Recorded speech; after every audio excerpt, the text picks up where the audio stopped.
Welcome back again to another video you were not expecting. I know when I come here with a bang. When I come here with a bang. So guys, sometimes most times when you just hear the name of some countries, just like cause is a dry place, is a dry. But the thing is, when you start your research, when you begin to dig and dig, you be like, if I knew this country actually existed. You know, I told you guys I was actually in Russia. I was studying for some time and everything. In fact, people that went to study in Russia or Ukraine, if they knew this country existed, if they knew about all these benefits, they would have actually gone to Poland. Because guys, my belief is all these countries in the extreme part of the world, extreme part of Europe, Lithuania, Poland, Hungary, this is like, they don't really have much to offer aside the education. But guys, even there is more that meets the eye than the nose. I mean, that meets the nose than the eye. There are so many benefits that these countries can offer, and that is why I keep telling you guys, it's not you saying UK, US, Canada, and everything. There's some of these countries that actually offer very sweet benefit. Before I even press further, one thing about Poland is, you know that I've been telling you people that all these countries, they love children so much. Their soft spot is children. Poland in particular, guys, if you see their benefit that they give pregnant women or even children, Poland is not one of the first, second, third countries, or like all these third world country. First, second countries, part of the third world. Poland that's in Nigeria. Maybe like second and half, third. I mean, just it's not part of all those, US, UK, and everything. Maybe it's like the second distinct, second world war distinct.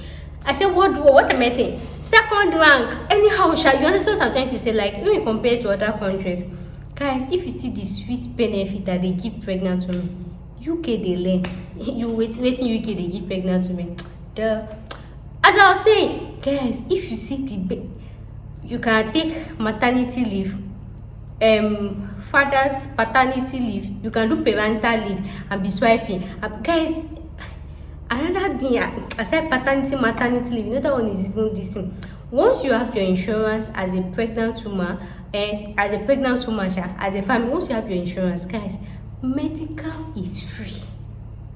If you like have complication, if you like have anything, your medical, everything that you did not do, it is 100% free. So they're actually doing this is because when you get to Poland, they have more of older people, so they're trying to encourage people to actually give birth to more children so that they can have children in their economy. You know that when you get to an economy that they have more of older people, somehow there will be a lot of jobs. See, you hear me? There will be a lot of jobs that people are actually not doing. Nobody is doing it because, of course, it's the young people that can do all those jama and everything. So it's actually a way of them actually encouraging people to actually give birth. But the way they would have encouraged it more is if they are keeping this. But one thing I don't like about their child benefit is they don't offer birth by citizenship by birth.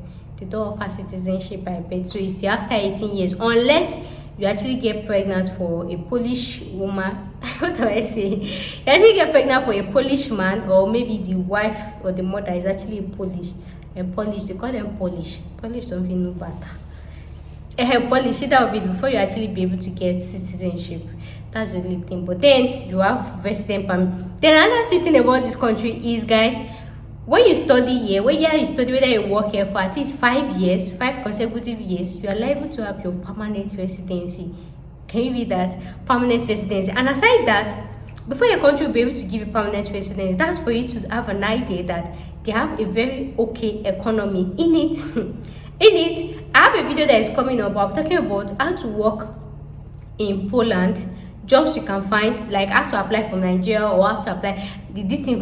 See, let me not even fast forward. Another good thing about studying in this country, can you guys guess? Can you guys guess? Me, I'm saying it that sometimes when you hear the name of these countries, you just be like, what did they have to offer? What did they have to offer? That dry country. But then when you dig in, another sweet thing about Poland is, should I spill it? Should I spill it? Let me spill it. Another sweet thing about Poland is that after your graduation, Okay, I'm fast forwarding. Another thing about Poland is you can actually work as you study. You work for only 20 hours, so that's the legal one. But people used to do more than 20. See, my hand no deal, because when it's time for your PR and they deny you, my hand is not deal. So you can work for maximum 20 hours per week when you're actually studying. That one is not the only thing. You know, this 20 hours per week sounds like every country 20 hours per week. It is not like that. Once you've gotten your admission like this bag and you go to what's it called, Poland baga, if you like start work immediately, it is nobody's business. That means you don't need a work permit to start working.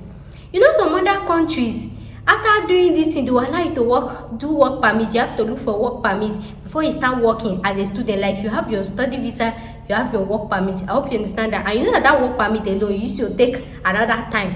But this one, you don't need it.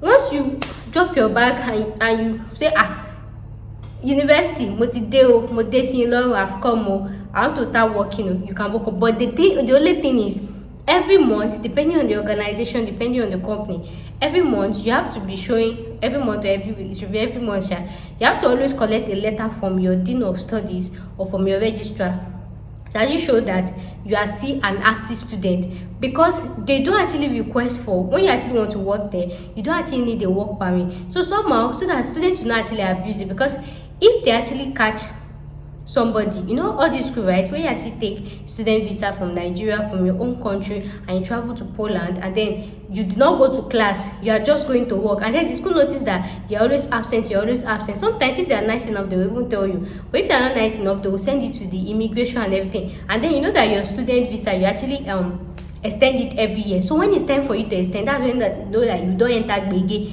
You now come and explain to them why you did not come to school, what you have been doing. Then imagine if you say you've been working for a particular company, they say you and that company, both of you should come and explain each other. Why would you allow a student to be working? Didn't you ask for his work permit? Why would you be allowing somebody to work without this thing? So that means every month, at least, no employer wants him or her to be sanctioned. So they will actually request you collect a letter from your school to actually show me every month that you something, you are still an active student of this school, and you are participating actively in schoolwork, like you are still a good student. You are not leaving school for work or work for school for work. So that's the only work permit that you need to actually show your employer that say that two of you are safe. Then another juicy benefit you don't want to know is, after your studies, that once you just wear that your graduation gown, I'm graduating today. After that one, guess what? Once you drop your graduation gown like this, just enter labor market. In fact, before you even finish, if you've gotten work, you started working. That's because you don't need to work permits. Like I told you, all these ones that UK will do, postgraduate work permit, Canada will do postgraduate work permit. Even when you want to go and apply for your postgraduate work permit, they'll still be asking you condition. Did you study at a designated learning institute? Do you do this one? They'll still be saying your course is not viable. You know those long journey. Poland does not require any of that. They don't require any of it. Once you're done from your school, bang, just enter labor market and start working. You don't need the work permit to work for at least 3 years before you actually get your work. You don't need the work permit. You can just enter the labor market. And like I told you about the 20 hours, that you don't need to work permit. So you can work 20 hours. You don't need to apply for any study leave, so any work permit, any this. Whereas other countries like e.g. Lithuania, before you be able to work as a student, you'll be looking at almost 6 months. And that's because they'll use 3 months. They'll say the money you proved in your account in Nigeria, it has to be inside your account for the next 3 months before you're able to apply for your work permit. Before they will first send the document here, they will send it here before. Oh God, you will see shaky. But in Poland, there is nothing like that. As long as you know what you're there for, your primary assignment, which is your study, and you're taking it serious, and then you're still doing your normal work, everything will be fine. And then I know somebody might want to ask that, what about language barrier? Like I used to say, all these countries, right, they speak English, but as I used to advise, I stayed in Russia for like 3 years. I did not hear Jack. When I want to talk and I see that the thing is becoming long, I'll call my ex-boyfriend. He's a Nigerian. He speaks better Russian. I'll just link both of them. You hear me to picture, so I'll be in the middle. I'll say, what did he say? What did she say? Even when I rented my apartment then, and my landlord wanted to say something, I said, wait, let me call my boyfriend. So if you talk to him, the person will tell me, I'll tell him what I want to say. He will transfer it, so I was in the middle. But like I used to say, any country you go to is always actually good to actually integrate. So that when you want to collect citizenship and everything, because like I used to tell you that sometimes, most times, when you actually speak English to them, these people, they actually find it insulting that surely say then can't you speak language. So they prefer if you struggle to speak the language than you doing like you don't care, you just want to speak English. They actually prefer you this. And another thing is, even if you don't know how to combine the words together, like even when I was in Russia, right, I was not good with language, but I know that I can say all those action verb. I can say magazine now is what magazine is shopping mall or something. I'll just say the action more. Just like if somebody is speaking English, right, and person is not good with English, let's say somebody that is trying to learn English, or even a child, and say maybe toilet, you're just hearing toilet, you've already know that okay, I'm trying to say I want to go to toilet. Or somebody is saying this, like there are some action words that you should know. You may not know how to join it together in this informal, or maybe food. What's this no food say? I don't know, but you should know all those basic things. So before 5 years, normally you go to Feticily and at least then I'll do something. And from my experience, what I've noticed, I know that Indians, when they get to all these countries, Indians are very good with learning languages. Indians, Africans, especially all these Namibians, Zimbabwe, you feel like God just touch them. Even Nigerians, if you hear the way some Nigerians will speak foreign language, you be like, guy, they are so good with learning languages. But women, females, though we have some females, African females that actually learn the language, but you know, sometimes we used to feel like, what up? That kind of thing. But now I'm telling you, don't gonna do wojo. When you get there, make sure to integrate. But then if a man learns the language, it's always a great advantage. But even if a woman does not really know it, you know, that woman vibe, that woman this thing that will rule the world, that kind of thing, it's still there. Because even me, when I did not learn the language, I did not really feel it like that, because I have somebody to translate anything that happens. I just call my wife, Jasper, I beg, come and help me. Or I used to use Google Translate. In as much as, like I said, they like when you actually even try to speak their language, right? But then the gender thing still plays. Like when they say a fine girl like this, actually I want you mean. If I girl want to talk to you, I say actually. But if it's a guy, they'll just walk away. But if it's a girl, you know, girls, we have soft. Like they just have all over the world they have soft spot. But this is not to tell you, I'm telling you that you should learn the language. But from what I've noticed so far, men actually learn the language more. And I actually feel like why they learn the language more and faster is because you already know the reason. Most times you see these guys, it's not as if they want to learn the language. It's because they want to go and look for an individual, be a citizen of that what's it called, state, be country, so that when they give you people, that's good, so that when they see a citizen of that country, it's easy for them to toast together. You know, when a guy is toasting you in your local dialect, you be like, oh, that is why they learn the language. If you ask them, the first language is that these guys used to learn is what this flexi was and this thing that they used to know. They used to start. Anyways, over what I'm saying is everybody should learn how to speak the language. So I've talked about the benefit and everything. So now let's talk about cost of living, right? So what is the cost of living in Poland? Okay, before I say cost of living, what's the equivalent of money? So Poland actually spend Zulot. I don't know how to pronounce it. I'll type it on the screen, but it is not pronounced the way it is written. It is pronounced like Zul or something.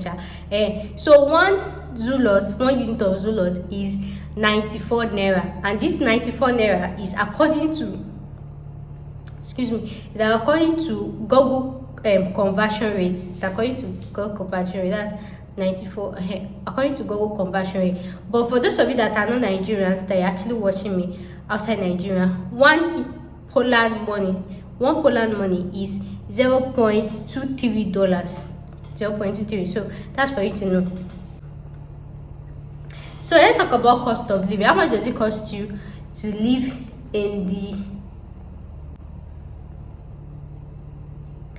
So how much will it cost to actually stay in Poland? How much are you looking at to spend monthly? Monthly, you're looking at to spend close to maybe between 400 with rent. This one will include your rent, electric bills, water bills, groceries, bus. Another thing about this is you can actually pay for bus, as like if you maybe where you stay is far from your school, like you pay for daily bus and all those things. Everything, all the miscellaneous for normal people, you'll be looking at to spend between, let's say everything, 1,000 Poland money, and that's like 93,000 naira, like 100k. It's cheap. I was spending close to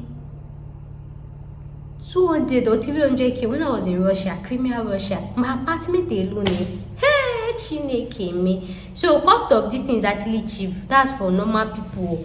Even when you feel like, okay, you still want to flex life, I just accumulate it and everything. So for one person, you're looking at to spend 1,000 Poland money, and that's in conversion, that's like 94,000 naira. And then in dollars, you'll be looking at, I will type it on the screen. So another thing you might want to check is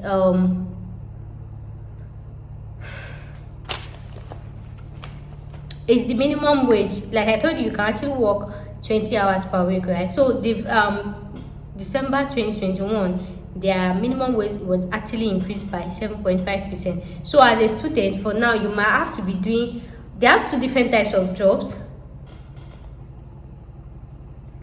So they have two different types of jobs in Poland. We have the corporate jobs, we have the non-corporate jobs. So the non-corporate job is all this normal one that you can see easily as a student: factory work, cleaner, babysitting, nanny work, customer care, yeah, and all those things like that. And this work, of course, you can actually get it in English, pure English. But then, like I used to say, it's still a greater advantage if you actually learn the language. But then they actually student work they can actually do. So for all this non-corporate work, they actually get paid per hour. So for per hour, right, their money is, minimum wage is 19 point, it was increased from 18.30 Poland money to 19.70. So that is in conversion in dollar, that's $4.49 per hour. So 1 hour that you work is 4.49. So since you're working 20 hours per week, that is 4.49 times 20. How much will I give you? So what I'm talking about, cost of living, how much is paying and everything, is just for you to have an overview if you'll be able to raise your tuition fee or for any other thing. So that's what I am talking about there. So since you have the idea of type of work and jobs you can get, there's one I want to ask: how easy for you to get job? It's not always easy to get job. Especially I was a foreigner and everything, but like I told you, I have a video that is coming up about jobs that you can get in Poland. I talked about so many websites and everything. So even before you leave, you can start looking for those jobs before you get there. So that when you get there, bagada like this, when you get to Poland, you just start working, no end of moving around and everything. So make sure you stay subscribed for the video. So the next on our list is taxes. If you are less than 26, they don't charge you taxes. But if you are above, they'll charge you taxes. Don't worry, the video I'll talk about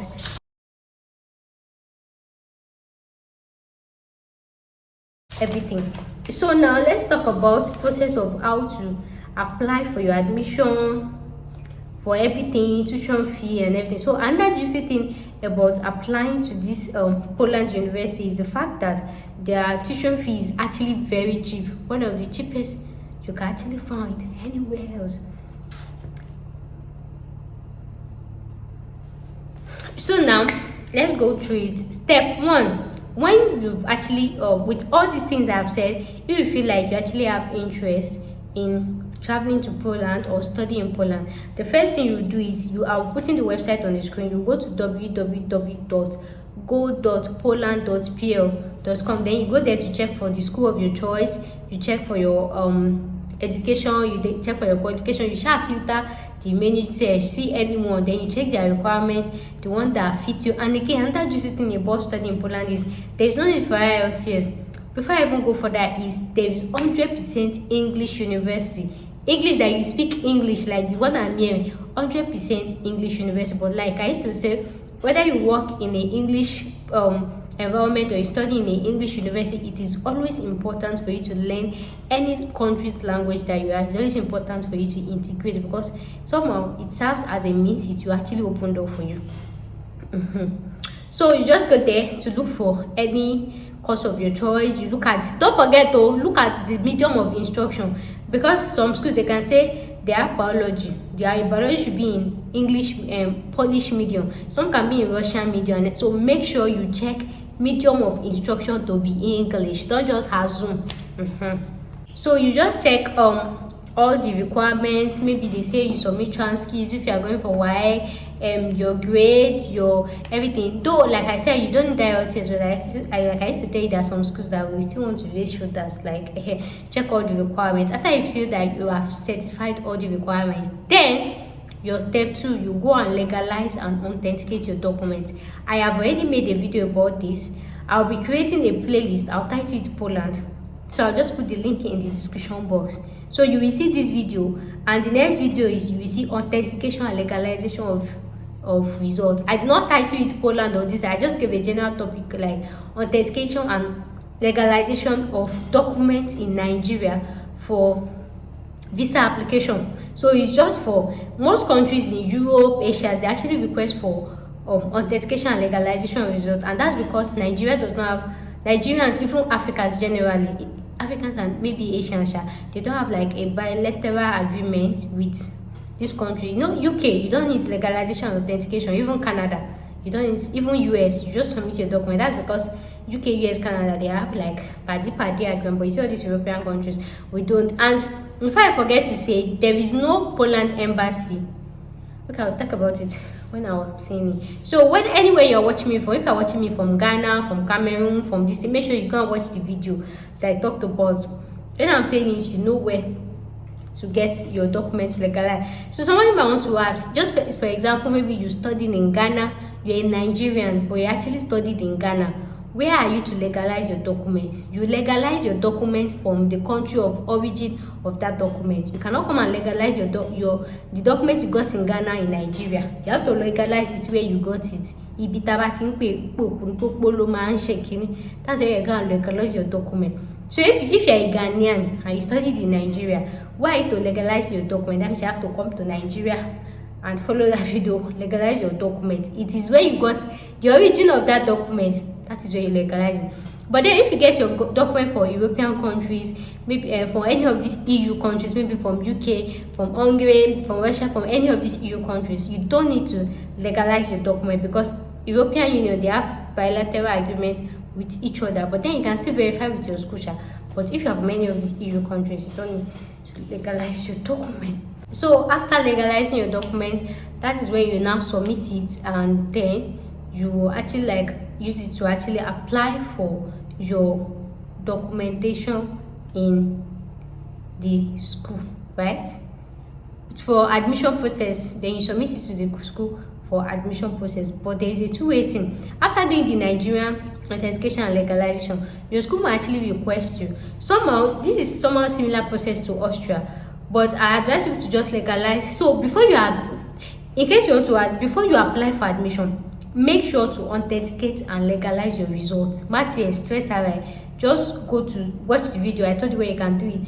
Make sure to legalize and authenticate your documents before you apply for your admission. So if after doing it and they gave you the admission, it's fine. But then just to be on the safe side, since in Nigeria, where you will be authenticating and legalizing your document is in the same city and the money is cheap, I would actually advise you, after doing that video I talked about, you proceed to Polish embassy. But then you have to book an appointment with them. You proceed to Polish embassy that you actually want to legalize. Polish legalization, it costs 30 euros. Then you pay for it for them to actually do their stamp. You first do the Nigerian one first, to go and watch that video. Then you go to Polish embassy. It's still the same city that you go to Gangan, and then you legalize that one. But like I said, that one is a two-way step, right? If you stay so if you do Nigerian one, they can give you maybe a conditional employment letter pending when you get that one, because 30 euros if it's, but then the admission is sure, it's sure. that's why I said make sure you check the requirements before you can spend 30 euros. But then if it's sure and everything, so after doing the Nigerian one, then you go to the embassy to legalize your normal document.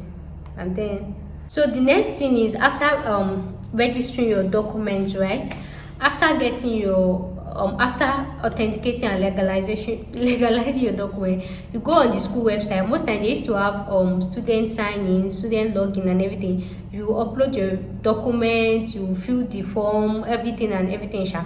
So you send it to the school, you wait for application process. So if they actually accept your documents and everything is fine, they will actually then when you've uploaded your documents and everything, they always charge for application fee, and this application fee can actually range from 20 euros to 100 euros depending on the school. My dear, this application fee is not refundable. It is not refundable. So even if you pay, that does not mean they will give you admission.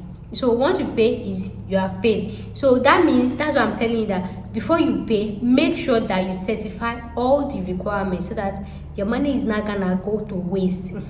So after you've legalized and authenticated your results in your home country and then the Polish embassy, then you go to the school website, you just navigate through there. You can actually send them an email too if you don't know how to navigate through and everything. So they will tell you how much is the application fee and everything. You pay the application fee with your documents, you wait for them to process your admission letter and everything. So after that, they'll actually offer you a conditional letter.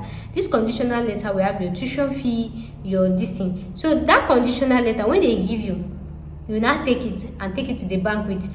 I have a video on that. You can pay your tuition fee. So depending on the school request, they can tell you maybe your first installment is something, your second installment is this thing. You have to pay tuition fee. It's very important. So how much is their tuition fee? So guys, their tuition fee ranges from 2,000 euros to 5,000 euros. That's the max. 2,000 euros to 5,000 euros per what?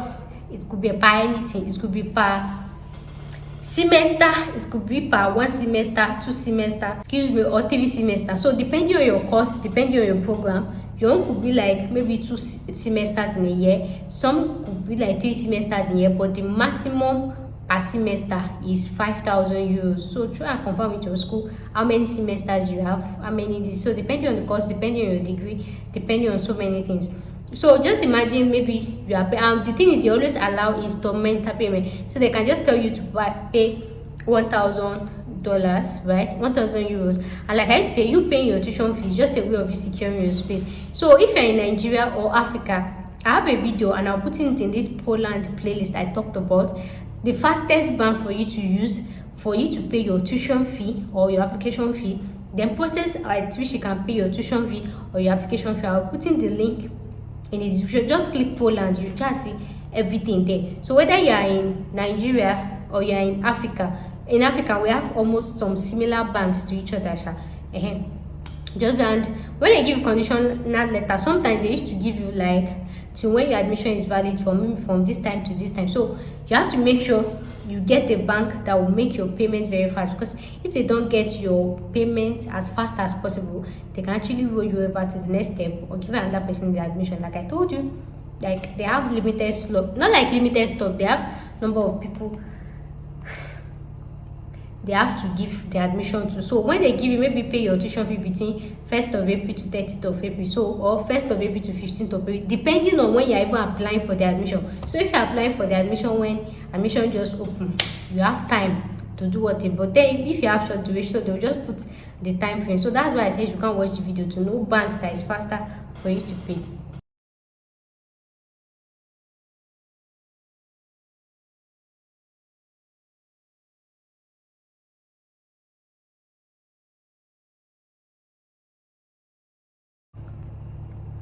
So after you've actually paid for your admission, your tuition fee, whether you paid part payment, whether you paid full payment, the school will tell you the one that they want. So you actually send them the receipt. That's when they will now send you the original admission letter. The first one that they gave you is conditional letter that okay, be like say we don't admit you, but to admit you finally you have to pay your tuition. So if you don't pay your tuition, there is no admission letter for you. if they give you conditional letter, don't think you use them to go apply. You need real admission letter. So it's after you've not paid your tuition, whether partially, whether fully, depending on you and the school's agreement, and depending on whatever they say, right? You can actually always negotiate, like I do say. That's when they will not give you the real admission letter. And aside that, they will give you other documents, supporting documents to actually support your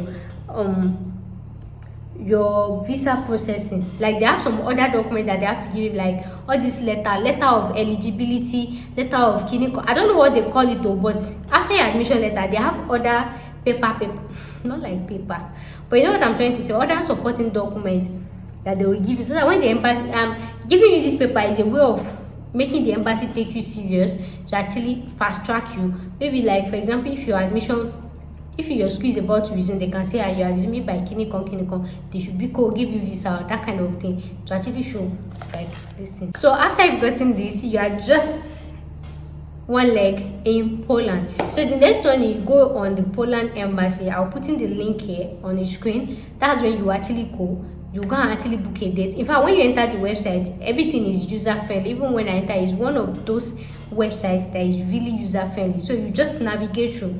You click, you will see a link there, they will tell you to click it, you book a date. So what I wanted to say, so if you know you are African, Ghana, Cameroon, Zimbabwe and everything, you have to travel down to Nigeria to actually apply for your visa. There is no embassy in the embassy for West Africa is in Nigeria. So you guys have to travel to Nigeria, not just Nigeria, Abuja, Nigeria.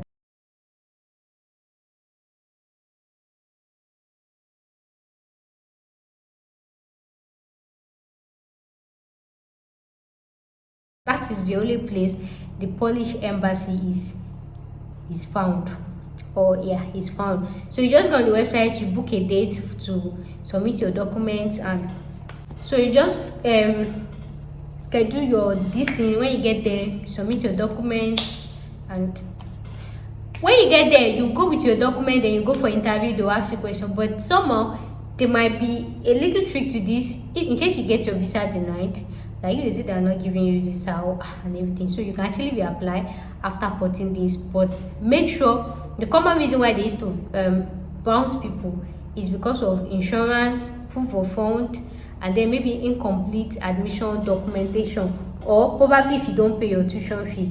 You pay your tuition fee is a way of you proving to the school that truly you are going there to go and study, right? So what are the documents you need to submit to the embassy? But like I told you, I'll put the link I put on the screen. You just go there to go and check list of documents, but then it still boils down to your international passport with blank pages, at least 6 months. But you can't use 6 months because your visa has to be 1 year, right? Then your visa fee is actually 80 euros, and then passport photograph. Like I used to say, I'll actually advise applicants to snap their passport photographs when they actually get to the embassy. That way their passport size is 3.5 centimeter times 4 centimeter. So it's always good to snap it at the embassy so that they already know the requirement and everything. So the next one is travel insurance. So depending on the length of your program, for example, if you're going for a 2 years program, so your travel insurance has to cover for 2 years.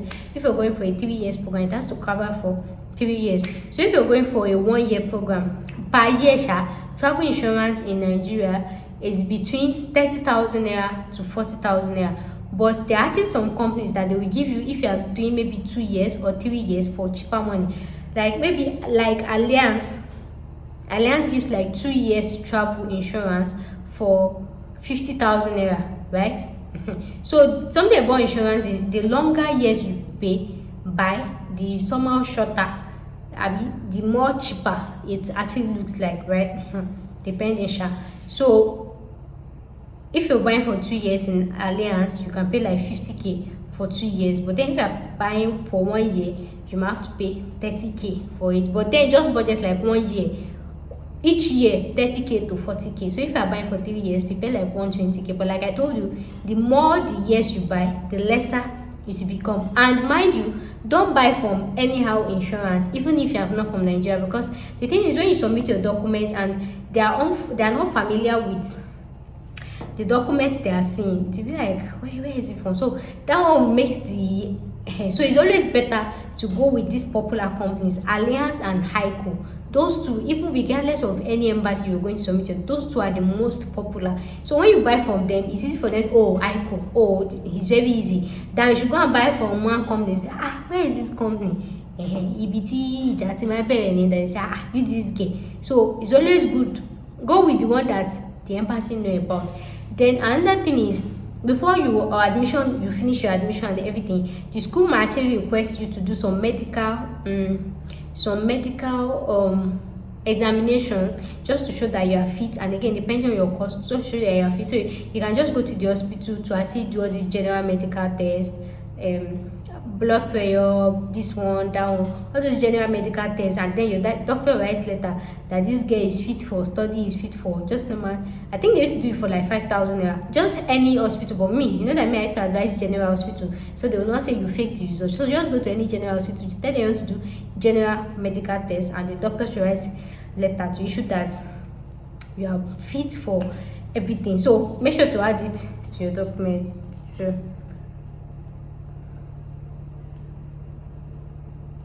So your visa application actually costs 80 euros. Then another document that you should actually be holding with you is your document that you actually legalized. And like I told you, if they give you admission with just your home country legalization, then that means you have to have extra 30 euros. But like I told you, after doing your home country legalization, you have to go to Polish embassy to legalize that document, and it costs 30 euros per document. When I say per document, I don't mean per paper.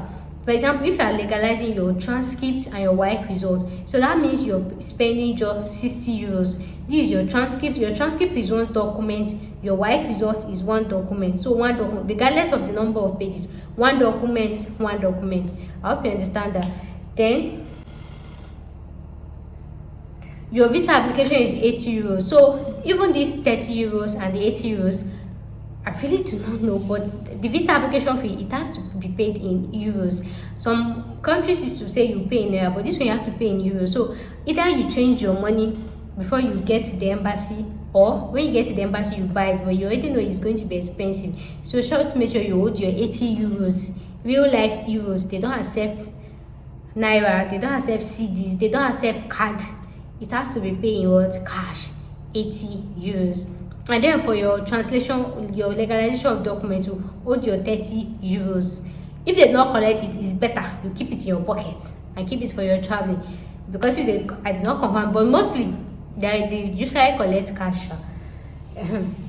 So then the next on our list is, the next document you take is your birth certificate, and then your local government of origin, either of which.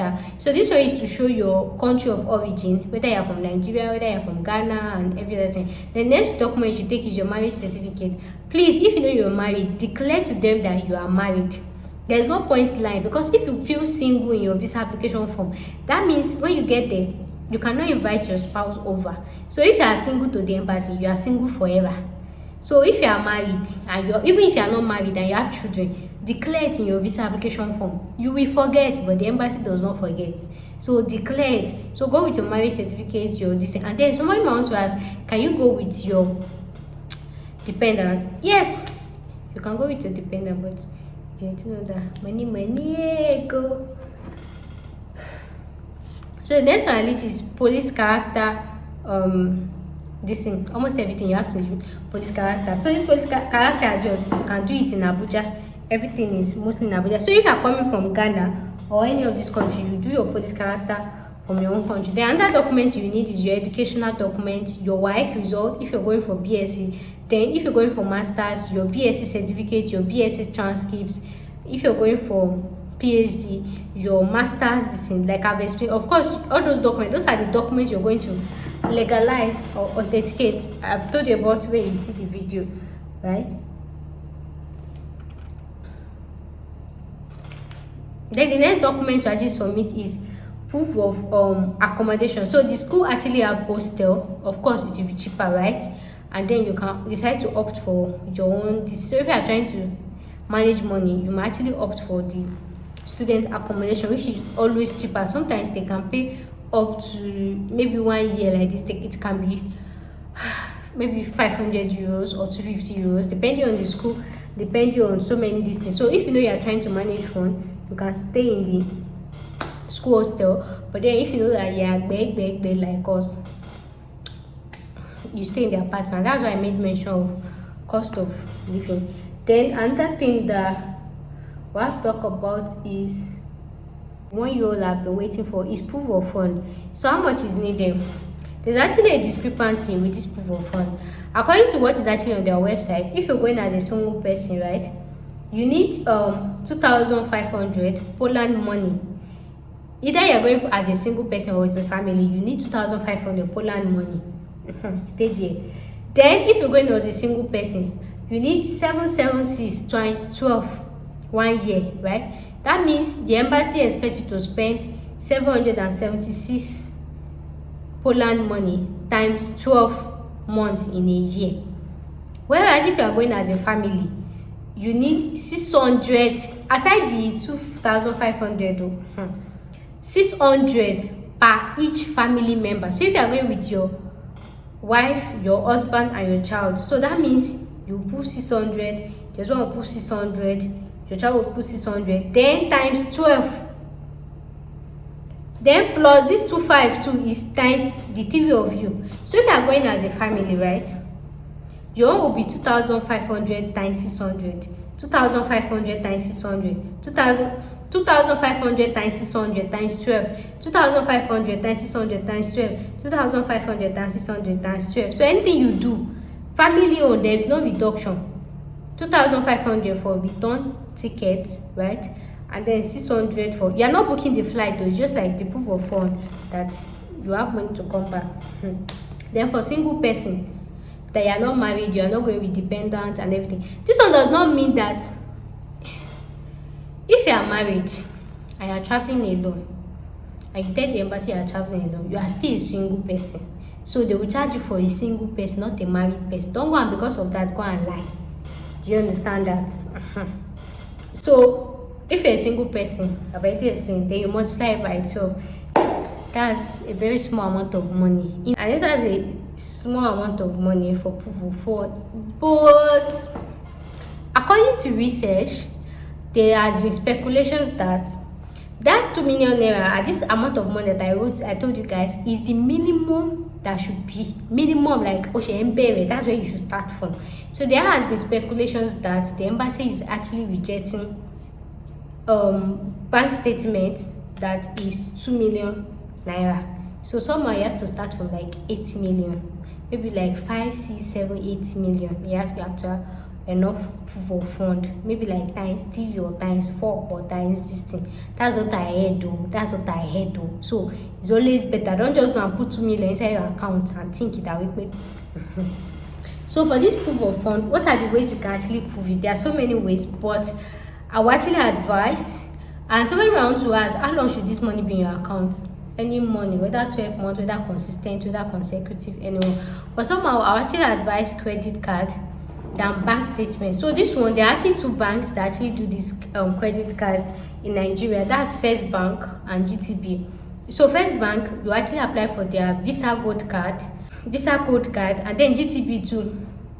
Something like Visa Code card, you just tell them you want to do your credit this thing and everything. So that one you actually deposit credit though is different from debit.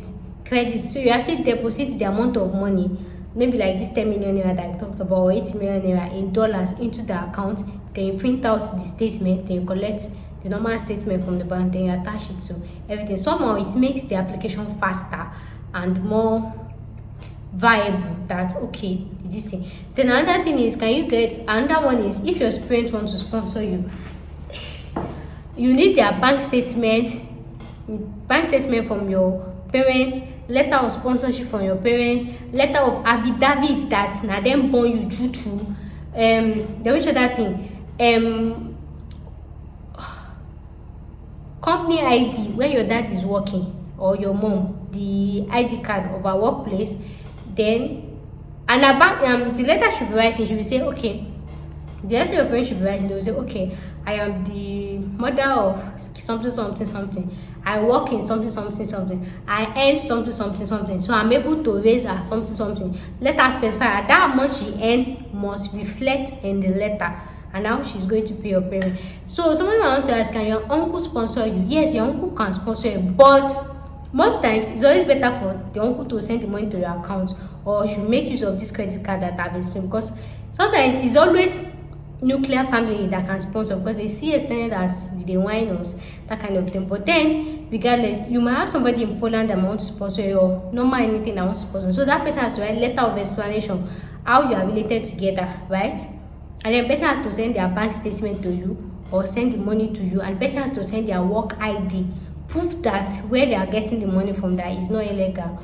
And then like all those things. So if your husband is sponsoring you, or your wife is sponsoring you, they have to do the same thing. Write a letter, their relationship between you and both of you, why they are sponsoring you, their amount they earn, this thing, everything together. So that's for proof of fund. And then for flight tickets, you can actually get a flight ticket like 350,000 naira, one-way flight ticket for 350,000. So if you had everything together,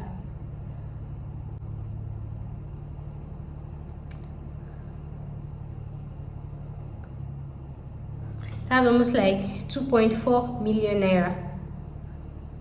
2.4 million naira